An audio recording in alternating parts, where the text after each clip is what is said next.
नमस्कार दोस्तों, स्वागत है एक नए वीडियो में।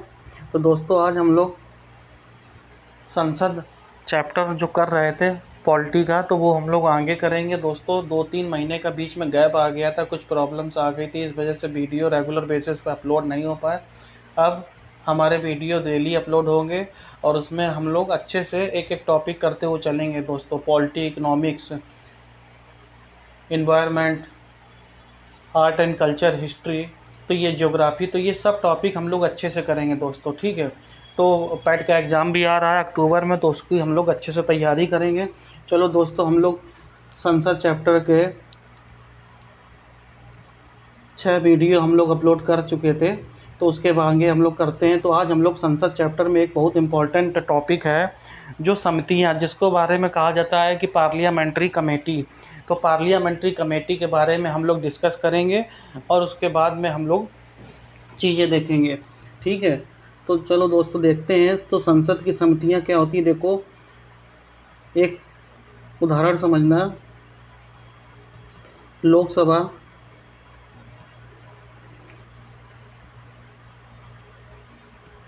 या राज्यसभा, ये दोनों ही कोई भी कार्य समितियों के माध्यम से ही करते हैं। ये समितियां बना देते हैं और उसके माध्यम से ये कार्य करते हैं। जैसे उदाहरण से समझना,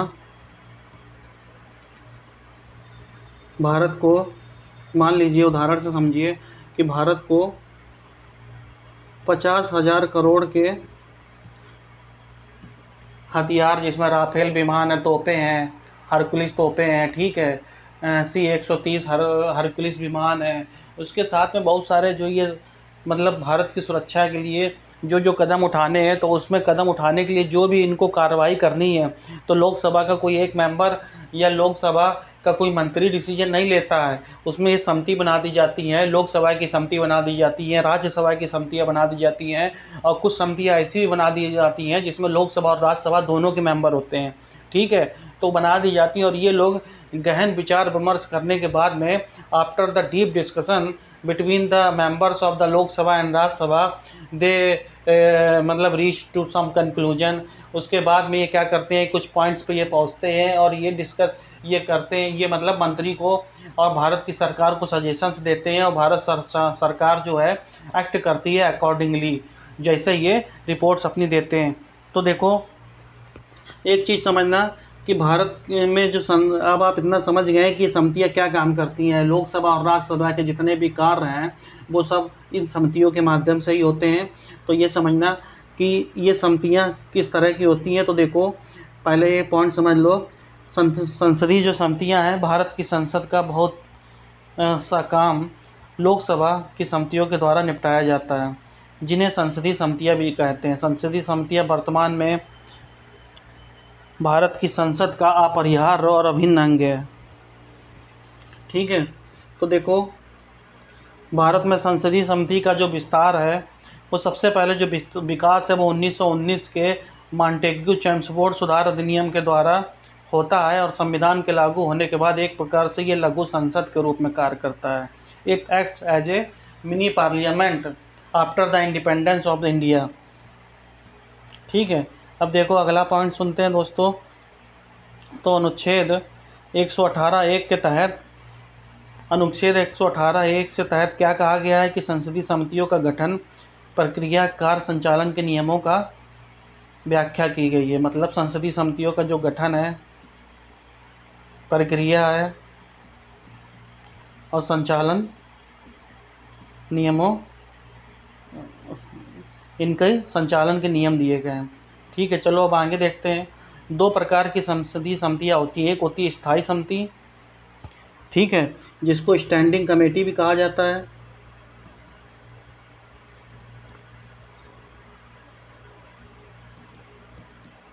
कमेटी, स्टैंडिंग कमेटी। दूसरा तदर्थ समिति, जिसको एड हॉक समिति भी कहा जाता है। ठीक है, तो ये 2 तरह की समिति हैं। ये जो स्थायी समिति होती है, ये जो है एड हॉक समिति होती है। अब देखो भारत में स्थायी समिति कौन सी हैं और तदर्थ और एड हॉक समिति कौन कौन सी है, तो इसके बारे में हम लोग डिस्कस करेंगे। तो स्थायी समिति में पहली आती है वित्तीय समितियाँ, जिसको फाइनेंशियल कमेटी भी बोला जाता है।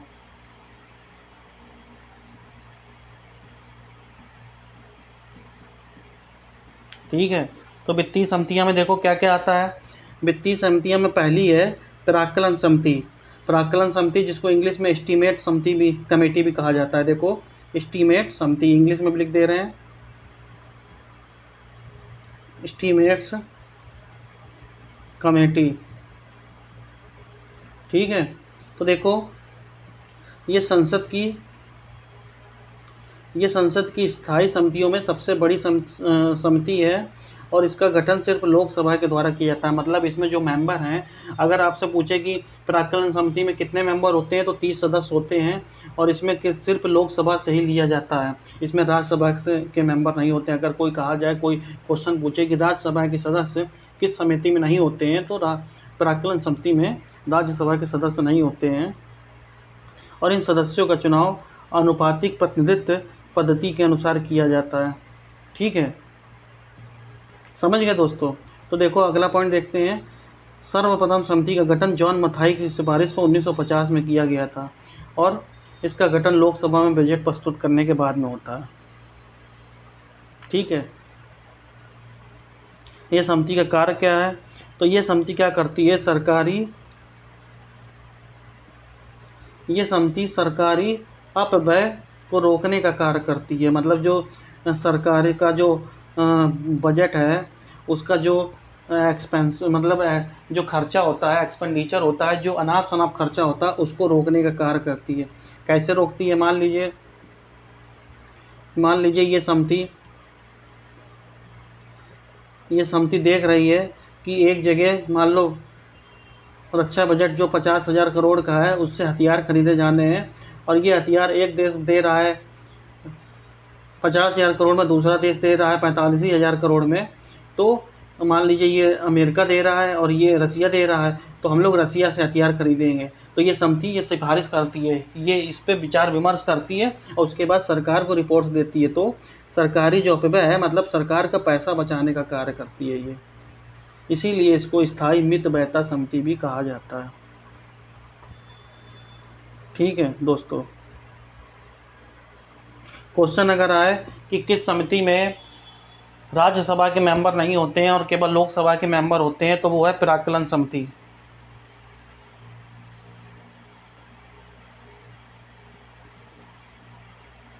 ठीक है, जिसको इंग्लिश में कहा जाता है एस्टीमेट्स कमेटी।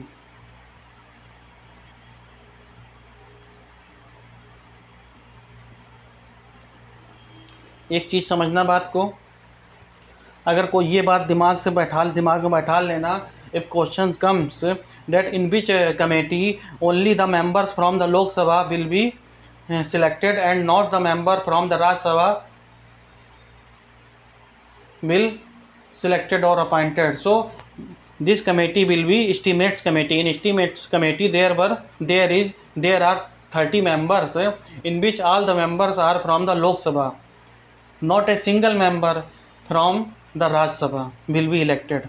तो ये समझ गए हो कि नहीं? प्राक्कलन समिति इसका काम क्या है ये भी समझ गए होगे दोस्तों। अब अगला पॉइंट देखते हैं, लोक लेखा समिति। तो लोक लेखा समिति को पब्लिक अकाउंट कमेटी भी कहा जाता है।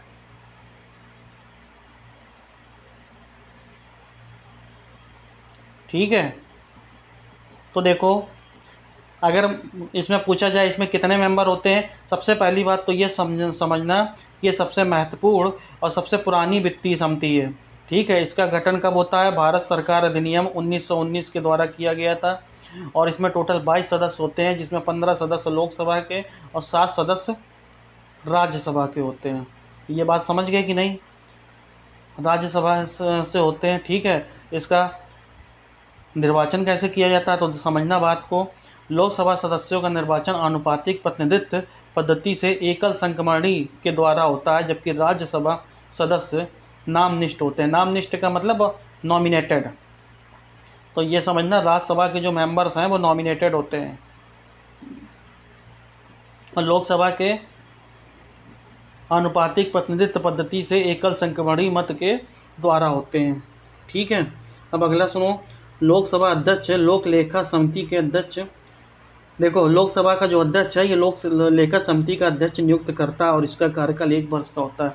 जनरली एक ये मान लीजिए कि एक ये रस्म हो गई है कि जो पब्लिक अकाउंट कमेटी होती है इसका जो अध्यक्ष है वो हमेशा अपोजिशन का लीडर होता है। ये एक रस्म बनाई गई है। जब कांग्रेस की सरकार थी तब बीजेपी का इसका अध्यक्ष था, जब बीजेपी की सरकार है तो कांग्रेस का वो है। इस समय इसका अध्यक्ष कौन है? अधीर रंजन चौधरी। ये कांग्रेस के नेता हैं, अधीर रंजन चौधरी।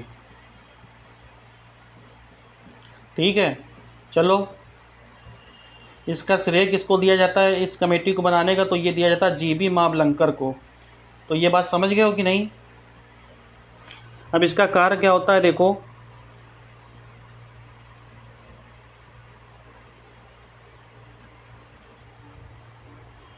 तो दोस्तों पब्लिक अकाउंट कमेटी के अब कार्य के बारे में हम लोग सुनते हैं। तो सबसे पहला इसका कार्य क्या है पब्लिक अकाउंट कमेटी का? इसको इंग्लिश में कहा जाता है पब्लिक अकाउंट कमेटी। इसके कार्य क्या है? पहला, सीएजी के प्रतिवेदनों की जांच करना।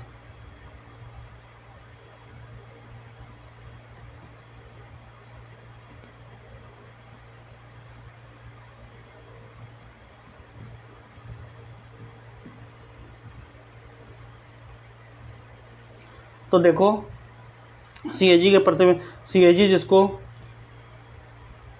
कंट्रोलर एंड ऑडिटर जनरल बोला जाता है, ये जो प्रतिवेदन मतलब ये जो रिपोर्ट्स देता है इसकी जांच करता है कि whether it has given the correct reports और it has given the wrong report about some expenditure of government of India. तो जैसे गवर्नमेंट ऑफ इंडिया मान लो गवर्नमेंट ऑफ इंडिया ने 2G रिपोर्ट बनाई, ठीक है, जो सीएजी ने ही सबसे पहले रिपोर्ट दी थी। 2G घोटाला हुआ है, जो हमारा 2G घोटाला बहुत फेमस हुआ था, ठीक है दोस्तों। तो उसमें सीएजी ने रिपोर्ट्स बनाई कि इसमें अगर इस तरह से पॉलिसी अपनाई जाती लाइसेंसिंग की, तो जिस तरह से लाइसेंस पहले बांटे गए पहले आओ और पहले पाओ की तर्ज पे, उससे हमारा इतना नुकसान हुआ, इतने हज़ार करोड़ का। तो कहा गया कि 1,76,000 करोड़ का नुकसान हुआ। तो एक्चुअली इट इज़ मतलब लाइक जो पॉलिसी की वजह से जो हमारा नुकसान हुआ है, तो ये सीएजी ने कहा था। अब सीएजी के प्रतिवेदनों की जाँच कौन करेगा? पीएसी। दूसरा, भारत सरकार के जो लेखा अनुदान होते हैं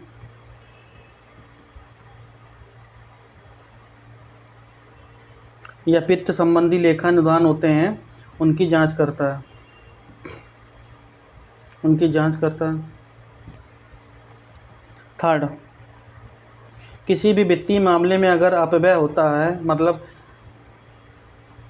एक्सपेंडिचर ज़्यादा होता है और भ्रष्टाचार मतलब करप्शन होता है, तो करप्शन की भी जांच ये करता है पब्लिक अकाउंट कमेटी। तो ये सब कार्य दोस्तों पीएसी के हैं, इसीलिए पीएसी को प्राक्कलन समिति की जुड़वा बहन कहा जाता है, ठीक है। तो पीएसी जो है प्राक्कलन की जुड़वा बहन है, मतलब PAC is the twin sister of estimates committee. तो इसके बारे में लोकसभा जो, ठीक है, ये अपनी जो समिति है ये अपनी रिपोर्ट किसको देती है? लोकसभा अध्यक्ष को देती है, ठीक है। अब दोस्तों तीसरी एक समिति है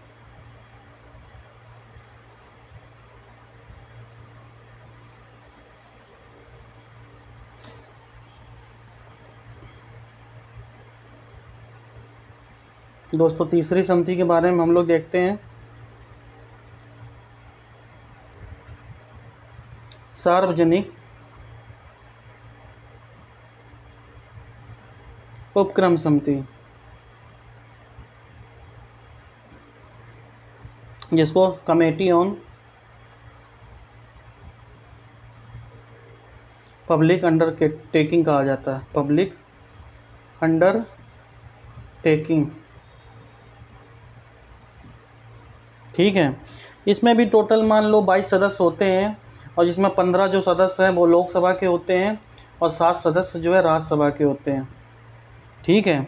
और लोकसभा के सदस्यों का चुनाव जो है वो तुम्हारा एक एकल संगमरमरी मत के द्वारा होता है। 7 सदस्य इसमें भी नॉमिनेटेड किए जाते हैं। इसका जो कार्यकाल है वो कितना होता है, 1 वर्ष।